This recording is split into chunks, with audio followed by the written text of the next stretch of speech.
કેમ છો બધા? આઈ હોપ બધા મજામાં જશો. મોર્નિંગની શરૂઆત થઈ રહી છે સવારે 4 વાગે બ્રહ્મ મુહૂર્તની અંદર. એન્ડ આ તરફ તમે લોકો તો બધા ઊંઘી રહ્યા છો, અમારી સોસાયટીમાં બી બધા ઊંઘી રહ્યા છે કેમ કે વાગ્યા છે મોર્નિંગના 4. એન્ડ આ તરફ મેં જાગી ગઈ છું. સૌથી પહેલાં મારું મેડિટેશન સેશન કમ્પ્લીટ કરીશ કેમ કે બ્રહ્મ મુહૂર્તની અંદર મેડિટેશન કરવાના બહુ બધા ફાયદા છે. એન્ડ મેડિટેશન સેશન કમ્પ્લીટ કરી અત્યારે સૌથી પહેલાં મેં અહીંયાથી મારી બુક લઈ લઈશ એન્ડ રીડિંગ કરી સ્ટાર્ટ. બટ જે ગઈકાલે મેં રીડ કર્યું છે એ જ સવારમાં મેં રિવાઇઝ કરીશ કેમ કે વહેલી સવારમાં રીડ કરીએ એ યાદ રહેવાની સંભાવના બહુ જ વધી જતી હોય છે. એટલા માટે મેં છે ગઈકાલે જે રીડિંગ કર્યું હોય એ સેકન્ડ ડે મોર્નિંગ મેં જ્યારે જાગું છું 1-2 કલાક રીડ કરું છું ત્યારે મેં રિવાઇઝ કરું છું જેથી કરીને યાદ રહી જાય. એન્ડ મોર્નિંગમાં મેં 4 વાગે જાગી ગઈ હોય તો કન્ટિન્યુ 2 કલાક રીડિંગ કરી એન્ડ ત્યાર પછી મેં ફરી ઊંઘી જતી હોઉં છું જેથી કરીને એકવાર મોર્નિંગમાં જાગ્યા પછી દિવસના મેં ક્યારેય ઊંઘતી નથી. એટલા માટે જ્યારે બી આપણે થોડો રેસ્ટ કરવો બી જરૂરી છે કેમ કે રાત્રે 1 વાગે ઊંઘું છું, સવારે વહેલી જાગું છું.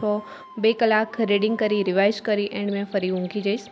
અત્યારે મેં એ જ બુક રીડ કરી રહી છું જે GCRTની બુક્સ છે જ. એન્ડ ઓલરેડી પહેલાં મેં પાઠ્યપુસ્તકો તો રીડ કરી જ લીધા છે એન્ડ અત્યારે લેક્ચર બી અટેન્ડ કરું છું એન્ડ બુક્સ બી જોડે રીડ કરું છું જેથી કરીને 2 થી 3 વાર રિવાઇઝ થઈ જાય. એન્ડ અત્યારે વાગી ગયા છે 6 સમથિંગ, 6:30 સમથિંગ મેં બી ઊંઘી ગઈ હતી. અત્યારે વાગી ગયા છે સવારના 8. મેં બી જાગી ગઈ છું. હથેરીમાં દર્શન કરી એન્ડ ધરતી માતાને પ્રણામ કરીશ એન્ડ ત્યાર પછી સ્નાન વગેરે કરીશ એન્ડ હનુમાનજી દદ્દુને મનાવી એન્ડ સૂર્યનારાયણને જળ ચડાવી એન્ડ મારી મોર્નિંગની શરૂઆત કરીશ. આ તરફ મારી મોર્નિંગની શરૂઆત બી થઈ ગઈ છે. સૌથી પહેલાં હનુમાનજી દદ્દુને મનાવી આ તરફ મેં આવી ગઈ છું અત્યારે સૂર્યનારાયણને જળ ચડાવવા માટે એન્ડ ત્યાર પછી ગરમ પાણી જોડે મોર્નિંગની શરૂઆત કરી દીધી છે આ તરફ.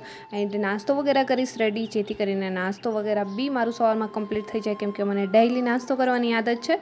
આ તરફ મારો નાસ્તો વગેરે બી થઈ ગયો છે. નાસ્તો કરી એન્ડ અત્યારે મેં જઈ રહી હતી બહાર બજાર પર થોડી વસ્તુઓ લેવાની હતી એન્ડ ત્યાં જ મને દેખાઈ ગયો શાકભાજીવાળો અમારી સોસાયટીમાં જ. સૌથી પહેલાં મેં લઈ રહી હતી ત્યાં જ સુધીમાં મારું આવી ગયું છે એક પાર્સલ. બટ મેં ક્યારની યાદ કરી રહી છું. આ પાર્સલ સેલનું છે એન્ડ બુક્સ છે અંદર બટ મેં કોઈ બુક્સ મગાવી નથી. મને યાદ નથી ક્યારે મગાવી હોય બટ ઉપર જે લખ્યું છે ક્લિયર વચાતું બી નથી. કોઈ નહીં, ચલો મેં રિટર્ન આવીને જોઈ લઈશ કે કઈ બુક્સ છે પાર્સલની અંદર. એન્ડ મેં બી અત્યારે બજાર પર આવી ગઈ હતી થોડી વસ્તુઓ લેવા માટે. રસ્તામાં જ મને આ પીપળો દેખાઈ ગયો છે. સૌથી પહેલાં મેં ત્યાંથી પીપળાના પાન વગેરે લઈશ કેમ કે હનુમાનજી દદ્દુના પૂજાપાઠ કરવા જઈશ એટલા માટે મેં આજે બધી સામગ્રીઓ પહેલાં રેડી કરી લઈશ એન્ડ ત્યાર પછી મેં જઈશ મંદિર. આ તરફ આવી એન્ડ વચ્ચે આકડાના પાન બી લઈને આવી ગઈ હતી. આ તરફ પીપળાના પાન બધું રેડી કરી શ્રી રામ નામ લખી એન્ડ રેડી કરી લીધા છે. હવે મેં આકડાની માળા બનાવી એન્ડ ત્યાર પછી જઈશ હનુમાનજી દદ્દુના મંદિરે કેમ કે આજે હનુમાનજી દદ્દુને બી બનાવવાના હોય કેમ કે અમારા ઈષ્ટદેવ બી છે. આજે મેં સવારે જાગી ત્યાં સુધીમાં મમ્મીનો કોલ આવી ગયો હતો કે આજે હનુમાન જયંતિ છે, તને યાદ છે ને? મેં હનુમાનજી દદ્દુનો બર્થડે કેવી રીતે ભૂલી શકું છું યાર. મારા હનુમાનજી દદ્દુ છે જેમના વગર મેં શ્વાસ એક સેકન્ડ બી શ્વાસ નથી લઈ શકતી એમને યાદ કર્યા વગર. ચલો આજે તો મને ઓર ખુશી છે કે હનુમાનજી દદ્દુનો બર્થડે છે એન્ડ ચલો એમના જન્મોત્સવ પર મેં બહુ જ પૂજાપાઠ જે બી કરવાના છે બધું સામગ્રી વગેરે રેડી કરી લીધું છે. આ તરફ હાર બી બનાવી લીધો છે એન્ડ હવે જઈશ મેં ડાયરેક્ટ હનુમાનજી દદ્દુના મંદિરે. મંદિર બી અમારી સોસાયટીથી આગળ થોડું જ આગળ જ છે, ત્યાં બહુ દૂર બી નથી. બધું થઈ ગયું છે રેડી એન્ડ હવે મેં નીકળી જઈશ એન્ડ જઈશ ડાયરેક્ટ હનુમાનજી દદ્દુના મંદિરે એન્ડ પૂજાપાઠ કરી એમને મનાવી રિટર્ન આવી એન્ડ બપોરનું જમવાનું રેડી કરીશ. ઓલરેડી 4 વાગી ગયા છે એન્ડ બધું રેડી કરતાં સવારે 11 વાગ્યાની મેં આમાં લાગી હતી બટ થોડો સમય લાગી ગયો, થોડું વધારે જ રેડી કરવાનું હતું એટલે આમ જ 11થી લઈને 4 વાગી ગયા છે ઓલરેડી. કોઈ નહીં, ચલો આજે તો હનુમાન જયંતિ છે તો મંદિર તો ઓલરેડી ખુલ્લું હોય તો મેં 4 વાગે જઉં છું.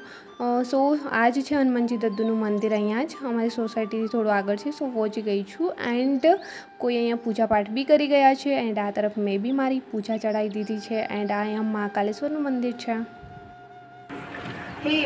આજે છે હનુમાન જયંતિ.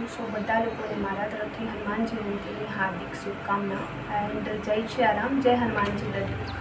એન્ડ મેં બી આજે સવારથી જ હનુમાનજી દદ્દુના પૂજાપાઠ કરવા માટે જે તૈયારીઓ કરી રહી હતી એન્ડ મંદિરે જઈને આવી ત્યાં ઓલરેડી વાગી રહ્યા છે અત્યારે સાંજના 5 એન્ડ મોર્નિંગથી અત્યાર સુધી મેં નથી કોઈ રીડિંગ કરી શકી, નથી હજી બપોરનું જમ્યું કેમ કે નાસ્તો વગેરે કરી એન્ડ ત્યાર પછી જ મેં ડાયરેક્ટ બધું લેવા ગઈ હતી એન્ડ ત્યાર પછી આવીને તૈયારીઓ કરી એન્ડ ત્યાર પછી મંદિરે જઈને આવી ત્યાં સુધીમાં ઓલરેડી અત્યારે 5 વાગી ગયા છે અત્યારે નાસ્તો વગેરે કંઈક કરીશ મેં એન્ડ ત્યાર પછી રેડિંગ કરવા બેસીશ. એન્ડ સવારનું કંઈક પાર્સલ આવી ગયું છે, એટલે હું ઓપન નથી કર્યું અને મને ખુદને ખ્યાલ નથી મેં કઈ બુક મંગાવી છે. આમની બુક છે બટ મને ખ્યાલ નથી કઈ બુક મંગાવી છે. બટ ચાલો એમને ઓપન કરીને ઓલરેડી જોઈ લે કે આમની અંદર શું છે. એન્ડ ઉપર આઈ થિંક ધ્યાન લાઈવમાંથી મારી એક બુક આવવાની હતી એ જ છે. સો ચલો જોઈએ. ઓપન ઉપર છે એમનું જે એડ્રેસ આપ્યું હોય એ પ્રોપર દેખાઈ નથી રહ્યું, એકદમ આછું થઈ ગયું છે. સો મને ખ્યાલ જ ન આવ્યું બટ ધ્યાન લાઈવ દેખાઈ રહ્યું છે એટલે સો ફાઇનલી એ જ હશે. તો સૌથી પહેલાં મેં એમને ઓપન કરીને અત્યારે જોઈ લઈશ. મે બી સો એક્સાઇટેડ કે આમાં શું છે અને જે બી છે બહુ મસ્ત છે. તો સૌથી પહેલાં ઓપન કરીને જોઈ લઈશ.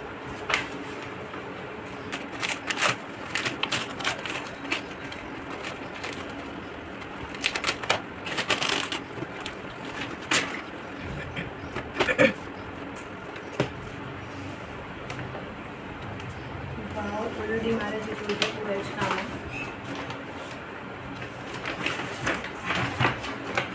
નેવિગેટર PSI નેવિગેટર ચાર્ટ આવ્યો છે. ઓલરેડી મેં જ્યારે પૂછ્યું હતું ત્યારે ત્યાંથી કહ્યું હતું ધ્યાન લાઈવમાંથી આપવામાં નહીં આવે બટ ફાઇનલી મળી ગયો છે. વાવ. સો એમને જોયું મેં ઓલરેડી બહુ ખુશ થઈ.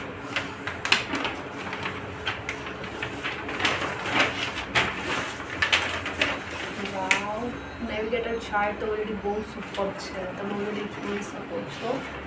અહીંયા પોલીસનું છે પિક્ચર આપેલું છે વર્દી સાથે. અહીંયા મધરનો ફોટો લગાવવાનો છે અને અહીંયા ફાધરનો. વાવ, સો સ્વીટ.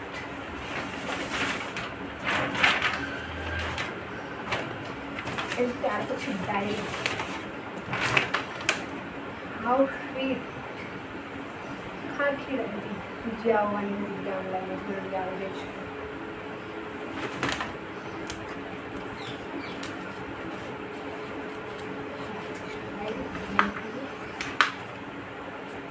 પ્રતિજ્ઞા આગળ આપેલું છે. ચાલો તમને બી બતાવવા ડાયરી અંદર ઓલરેડી કેવી છે. ફાઇનલી મળી ગઈ. મેં જમી રાહ જોઈ. આ છે PSI નેવિગેટર ચાર્ટ, જેમની અંદર આ તરફ જોઈ શકો છો ફાધરનો ફોટો લગાવવાનો છે, આ સાઈડ મધરનો એન્ડ વચ્ચે તમે રેડ કરી શકો છો. રખ ભરોસા બાપू तेरी सारी ख्वाहिश पूरी कर दूंगा, खाकी वर्दी पहन कर पहला सैल्यूट तेरे नाम कर दूंगा. વાહ, so sweet. And chart already તમે જોઈ શકો છો. ટોપિક વાઇઝ બધું આપ્યું છે. ગણિત, ગુજરાતી ઇતિહાસ, બંધારણ, ગુજરાતની ભૂગોળ, મતલબ એપ્લિકેશનમાંથી કઈ રીતે રેડી કરવાનું છે એ ટોપિક વાઇઝ આપેલું છે. અને લાસ્ટમાં તમે જોઈ શકો છો બહુ જ સુપર રીતે ઓલરેડી આપેલું છે. વાવ. આ છે ખાખી ડાયરી. વાવ, ઓલરેડી તમે જોઈ શકો છો ઉપરથી જ કેટલું સ્વીટ આવ્યું છે. Common man to policeman.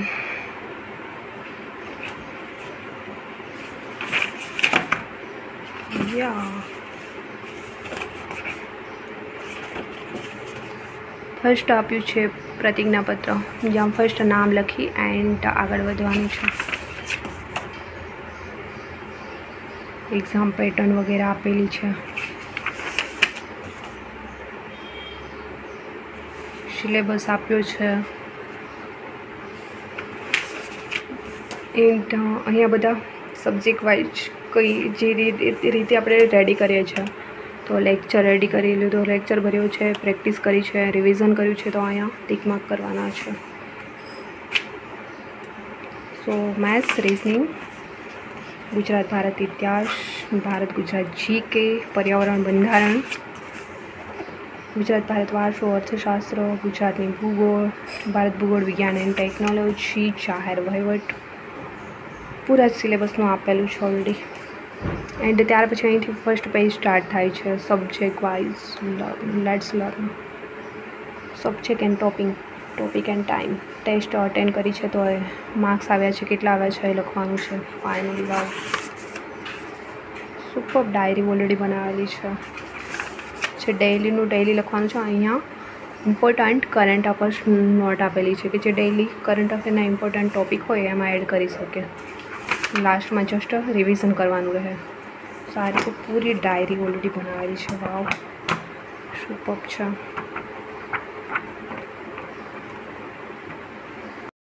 You can do this. Wow so आ डायरी बहुत सुपर्ब छे। ऑलरेडी મને તો બહુ પસંદ આવી છે। જે લોકો એપ્લિકેશન લીધી છે ને એમના ઘરે આવવાની છે, બાકી બધાને નથી મળવાની। શું મેં જ્ઞાન લાવીનો કોર્સ પરચેસ કર્યો છે, આમાં ડાયરી મને મળી છે। સો ફાઇનલી આઈ એમ સો હેપી। મને નેવિગેટર ચાર્જ જોઈતો હતો, મેં ઇન્ક્વાયરી કરી હતી ઓફિસમાં, ત્યારે કહ્યું હતું કે નહીં આપવામાં આવે, બટ એ બી મળી ગયું। સો મેં બહુ જ ખુશ છું। એન્ડ ડાયરી બી એટલી સ્વીટ છે, સુપર। સો ચાલો હવે મને 5 વાગી ગયા છે, બહુ ભૂખી બી લાગી છે। તો સૌથી પહેલાં મેં કંઈક જમી લો, નાસ્તો વગેરે કરીશ। અત્યારે જમવાનું તો નહીં બનાવું, બટ ત્યારે પછી થોડું કામ છે ફિનિશ કરી ટ્રેડિંગ કરી સ્ટાર્ટ, ત્યાર પછી તમને બી મળીશ આગળ બ્લોગમાં। સો આ તરફ મેં જમવાને બદલે આવો કંઈક નાસ્તો રેડી કરી લીધો છે। નાસ્તો કરીને સૌથી પહેલાં મારું કામ છે પતાવીશ। આ તરફ મેં ખોલ્યો હતો ધોબી ઘાટ, ફટાફટથી મેં મારા બધા કપડાં વોશ કર્યા। એન્ડ ત્યાર પછી આજે હનુમાન જયંતિ છે, સો મારે સવારથી આમાં જ મેં બિઝી હતી, તો રેડિંગ નહોતું થયું, એટલે ફટાફટથી અત્યારે રેડિંગ કરવા બી બેસી જઈશ। સો અત્યારે કપડાં વોશ કરી એન્ડ મેં આવી ગઈ છું અત્યારે સ્ટડી ટેબલ પર, કેમ કે મોર્નિંગથી કંઈ રેડિંગ થયું નથી આજે। સો અત્યારે થોડું રેડિંગ બી કરી લઈશ, નહીં તો જ્યારે રેડ કરતા હોય 1-2 દિવસ સ્કીપ થાય તો આપણું માઇન્ડ બી ડાયવર્ટ થઈ જતું હોય છે। સો મેં અત્યારે સૌથી પહેલાં તો આ બુક ચેક કરીશ કે એમાં શું આવ્યું છે અને શું લખ્યું છે। ફટાફટથી એ ચેક કરી એન્ડ ત્યાર પછી જે મેં બુક્સ રીડ કરી રહી હતી મોર્નિંગમાં, એ ચેપ્ટરથી આગળ મેં રીડિંગ સ્ટાર્ટ કરીશ। એન્ડ આઈ હોપ કે દોસ્તો કે હનુમાન જયંતિનો દિવસ તમારા માટે બી બેસ્ટ રહ્યો હોય, એન્ડ તમારી બી પ્રિપરેશન છે બેસ્ટ ચાલી રહી હોય। કમેન્ટ સેક્શનમાં જરૂર જણાવજો કે તમારી પ્રિપરેશન કેવી ચાલી રહી છે। ઓલરેડી મેં જ્યારે બી ટાઈમ મળે ત્યારે કમેન્ટ્સ રીડ કરું છું, જે લોકોની જેન્યુન કમેન્ટ્સ હોય છે એમના આન્સર બી આપું છું મેં, બટ મને જ્યારે ટાઈમ મળે છે ત્યારે અમુક લોકોની કમેન્ટ્સ ચૂકાઈ જતી હોય, સો મને ખ્યાલ ન હોય ત્યારે। એન્ડ અત્યારે રીડિંગ કરતાં સમય થઈ ગયો છે, સાંજના 7 વાગ્યા છે, એન્ડ મેં બી નીકળી ગઈ છું અત્યારે। મી એન્ડ માય બેસ્ટી અમે લોકો જઈ રહ્યા છીએ હનુમાનજી દદ્દુના મંદિરે, કેમ કે આજે હનુમાન જયંતિ છે। સો હનુમાનજી દદ્દુના મંદિરે બી જઈશ મેં। એન્ડ અત્યારે અમે લોકો જઈ રહ્યા હતા 7 હનુમાન મંદિર, જે રાજકોટથી થોડું આગળ મતલબ કુવાડવા રોડ પર આવેલું છે ત્યાં જ। એન્ડ આ સાંજનો નજારો તમે જોઈ શકો છો કેટલો સુપર્બ આવી રહ્યો છે, એન્ડ વાતાવરણ બી આજે બહુ જ સુપર્બ છે। ગયા હનુમાન જયંતિ પર બી મેં આ જ મંદિરની અંદર દર્શન કર્યા હતા, એન્ડ આજે બી હનુમાનજી દદ્દુની કૃપાથી મેં અહીંયા જ દર્શન કરવા આવી ગઈ છું। એન્ડ મને ખ્યાલ બી નહોતો કે આજે સાંજે મેં આવીશ, બટ અચાનક જ મારી ફ્રેન્ડનો કોલ આવ્યો કે ચલો કોઈ બી મંદિરે જાય આજે, તો મને યાદ આવ્યું અચાનક, તો અમે આજે અહીંયા આવી ગયા। આ છે 7 હનુમાનજી દદ્દુ, જેમના તમે બી દર્શન કરી શકો છો। એન્ડ જે લોકો આ વ્લોગ જોઈ રહ્યા છે, હનુમાનજી દદ્દુ એમની મનોકામના પૂરી કરે। હનુમાનજી દદ્દુના દર્શન કરીએ ત્યારે અમે ત્યાં જ આવી ગયા છીએ અહીંયા પ્રસાદી લેવા માટે। સૌથી પહેલાં પ્રસાદી લઈશું, એન્ડ પ્રસાદી લઈ ત્યાર પછી અમે લોકો ત્યાંથી નીકળી ગયા એન્ડ આવી ગયા છે ત્યારે રેસકોર્સ। એન્ડ સૌથી થોડી વાર અત્યારે અહીંયા અમે લોકો બેસીશું, એન્ડ ત્યાંથી બેઠા હતા ત્યારે યાદ આવ્યું કે ચલો અમારે રૂમ શોધવા બી જવાનું છે। સો અહીંયા રસ્તામાં જતાં મને મળી ગયો છે આઈસ્ક્રીમવાળો। સૌથી પહેલાં મેં આ 2 આઈસ્ક્રીમ લઈ લીધા, મારી બેસ્ટીને બી ખવડાવી દઈશ ચલો। એન્ડ ત્યાર પછી અમે લોકો અહીંથી નીકળી ગયા હતા રૂમ શોધવા માટે, કેમ કે અમે જે રહીએ છીએ મકાન ઓલરેડી વેચાઈ ગયું છે, એટલે મારે રૂમ શોધવો ફરજિયાત છે। સો કોઈ નહીં, ચલો અત્યારે ફટાફટથી આઈસ્ક્રીમ વગેરે અહીંયાથી ખાશું એન્ડ ત્યાર પછી જઈશું અમે લોકો અત્યારે રૂમ શોધવા માટે, કેમ કે ગરમીના દિવસો છે, એટલે બહેનો છે બહાર બેઠા જ હોય, સો પૂછી શકે ક્યાંય બી આજુબાજુમાં હોય તો અમને જણાવે। એન્ડ અત્યારે રૂમ શોધીને અમે થાકી ગયા હતા અને ભૂખી લાગી ગઈ છે, સો ફરી આવી ગયા છીએ અત્યારે અમે લોકો અહીંયા ઢોસા વગેરે ખાઈ એન્ડ મેં આવી ગઈ છું અત્યારે રૂમ પર। વાગી ગયા છે રાતના 11 એન્ડ મેં અત્યારે બેસી ગઈ છું રીડિંગ કરવા જીકેની બુક્સ લઈને, કેમ કે સવારથી કંઈ રીડ ખાસ થયું જ નથી આજે। થોડીવાર મેં જે મારી GCRTની બુક છે એ રીડ કરી હતી, ત્યાં સુધીમાં સાંજનો સમય થઈ ગયો હતો, હનુમાનજી દદ્દુ પાસે જતી રહી। સો અત્યારે મેં ફરી 11 વાગે રાત્રે જીકેની બુક લઈને બેસી ગઈ છું। 1-2 કલાક જે બી મેં રીડ કરી શકું એ થોડું રીડ કરી લઉં, જેથી કરીને આજના દિવસનું વધારે સ્કીપ ન થાય। એન્ડ આઈ હોપ કે દોસ્તો તમારી બી પ્રિપરેશન બેસ્ટ ચાલી રહી હશે, એન્ડ આઈ હોપ કે દોસ્તો આજનો વ્લોગ બી તમને પસંદ આવ્યો હશે। પસંદ જ આવ્યો છે તો વ્લોગને લાઇક, કમેન્ટ, શેર, સબસ્ક્રાઈબ જરૂર કરજો।